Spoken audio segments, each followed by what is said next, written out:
Bienvenue dans cette nouvelle édition de l'Africa Tonight. Au sommaire, le président soudanais Omar El-Béchir en visite de travail au Tchad avec son homologue Idriss Déby Itno. Il a été question des partenariats économiques mais aussi militaires avec notamment la lutte contre le terrorisme. La République démocratique du Congo progresse dans le rapport Doing Business publié par la Banque mondiale. Le pays gagne 2 places mais reste encore mal classé. Et le K-Walk a une nouvelle fois fait sensation à Yaoundé. Pendant 4 jours, l'événement a démontré qu'il était devenu un rendez-vous incontournable de la mode sur le continent. Mais tout d'abord, au Libéria, la Cour suprême a annoncé qu'elle rendra sa décision jeudi 7 décembre concernant les recours déposés par les candidats à la présidentielle Joseph Boakai et Charles Bromskin.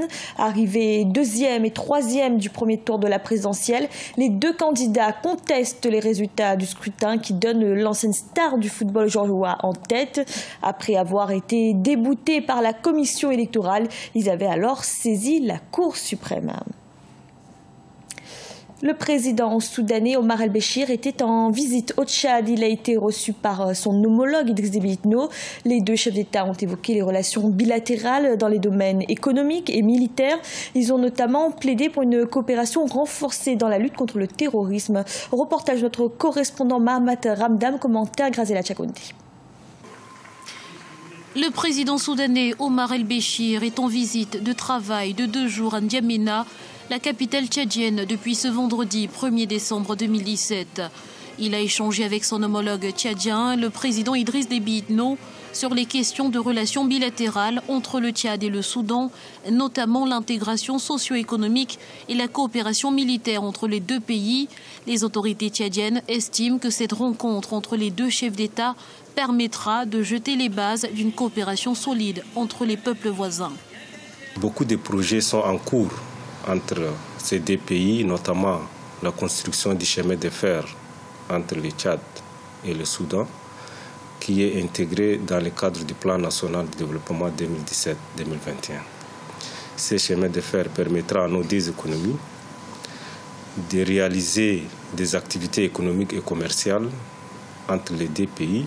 Les 2 opérateurs économiques soudanais et tchadiens ont signé des conventions et des partenariats en marge de la table ronde de Paris. La visite du président soudanais vient renforcer ces liens entre les 2 peuples. Pour certains observateurs, la visite du président soudanais Omar El-Béchir au Tchad démontre la volonté des 2 chefs d'État à rompre avec un passé tumultueux entre les 2 pays voisins. Ils estiment que l'ouverture des canaux des échanges commerciaux entre le Tchad et le Soudan sera bénéfique pour l'économie tchadienne en détresse depuis quelques années. L'excellence des relations d'entente et de coopération entre nos 2 leaders, nos 2 pays et nos 2 partis, à savoir le Congrès national du Soudan et le mouvement patriotique du Salut. Nos 2 pays, qui avaient connu des moments de mésentente, offrent aujourd'hui à l'Afrique et au monde l'exemple d'une entente parfaite, menant les 2 pays au développement réciproque. Il y a une ligne imaginaire qui a été tracée et qui s'appelle la frontière entre le Tchad et le Soudan. Mais dans notre esprit, dans l'existence de tous les jours, le Tchad et le Soudan sont un et indivisibles. Plusieurs accords de partenariat, des échanges commerciaux ont été signés entre les opérateurs économiques des 2 pays. Pour rappel, le Tchad et le Soudan ont déjà mis sur pied en 2010 une force militaire conjointe pour sécuriser leurs frontières respectives et lutter contre les incursions terroristes dans la région. Et dans l'actualité également, au moins 16 personnes ont été tuées et 30 autres blessées dans une double explosion au Nigeria. Les attentats ont eu lieu dans un marché situé non loin d'une gare routière à Biou, à environ 200 km au sud de Maiduguri, capitale de l'état de Borno. Les attaques n'ont pas été revendiquées, mais le mode opératoire fait écho à celui du groupe terroriste Boko Haram. L'édition 2018 du classement Doing Business établi par la Banque mondiale vient de paraître. La République démocratique du Congo gagne 2 places, une progression due notamment à un meilleur résultat concernant l'indicateur création d'entreprise. Reportage de notre correspondant Jacques Amboka. La République démocratique du Congo gagne 2 places dans le rapport Doing Business 2018. Le pays passe ainsi de la 184 à la 182e place sur un total de 190 pays en compétition dans ces rapports publiés annuellement par la Banque mondiale. Une performance attribuée selon le gouvernement à l'amélioration du climat des affaires qui constitue le cheval de bataille de l'exécutif congolais. Il faut noter que depuis 2004, la République démocratique du Congo s'est engagée à se conformer aux exigences du Doing Business pour attirer les investisseurs.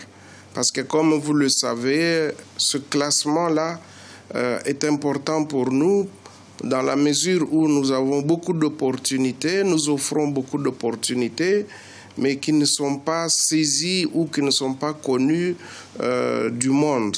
Cette performance, attestée par la Banque mondiale, redonne progressivement confiance aux nombreux investisseurs qui, malgré d'innombrables opportunités d'affaires qu'offrent les pays, hésitent encore à s'élancer. Pour les autorités gouvernementales, il est tout à fait clair que les classements illustrent les longs chemins qui restent à parcourir.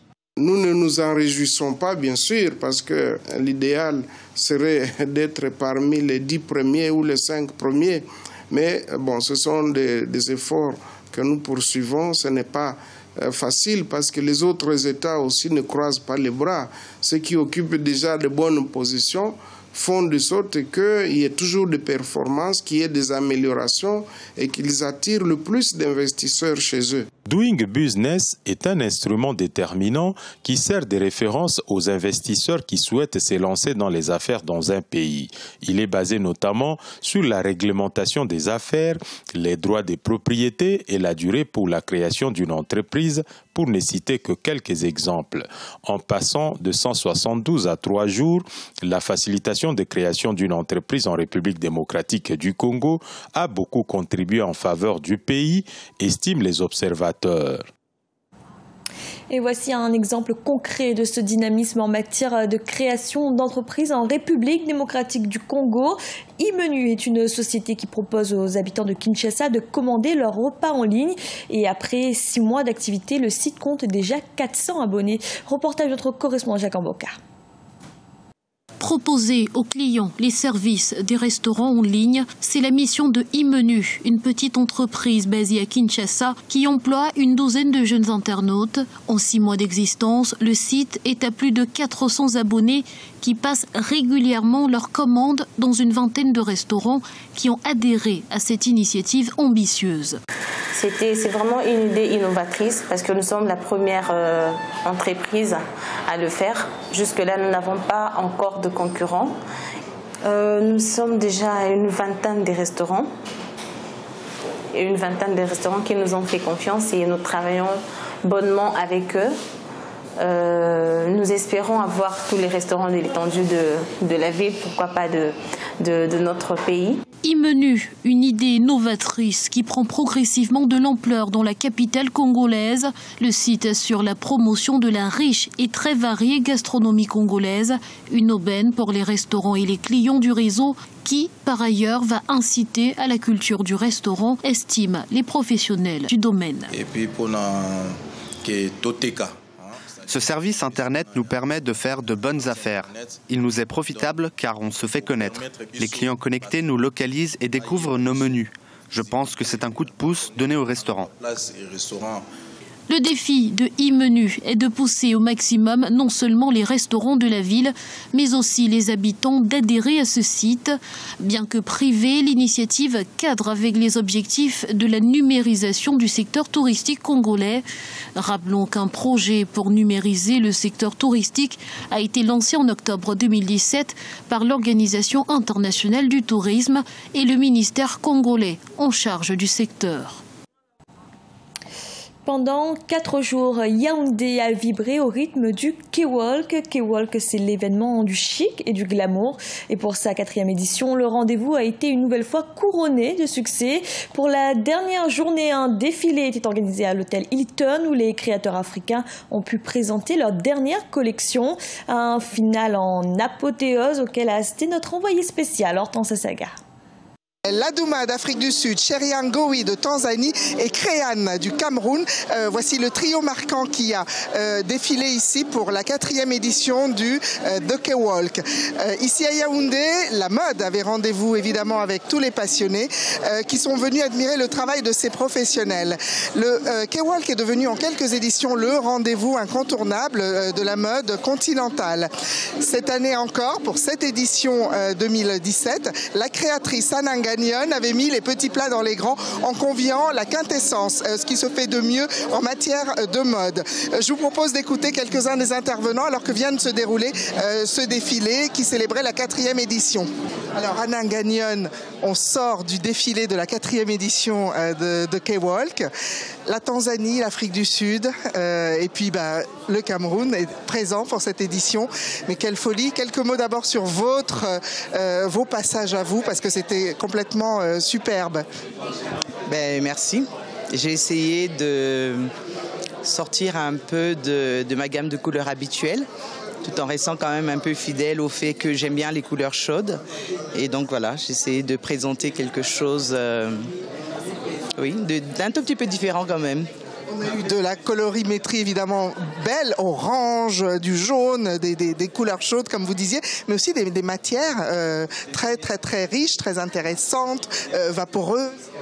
Oui, j'ai essayé de travailler des volumes un tout petit peu moins structurés que d'habitude, beaucoup de flou et avec des matières, beaucoup de dentelles très légères, des mélanges de matières, des broderies, des perlages, beaucoup de customisation quand même.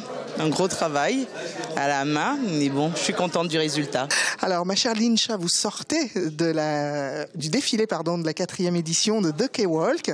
Qu'avez-vous pensé déjà du show? C'est votre première participation, votre première édition. Alors, qu'avez-vous pensé de ce show? En un mot, sublimissime. Waouh, je suis vraiment bluffée.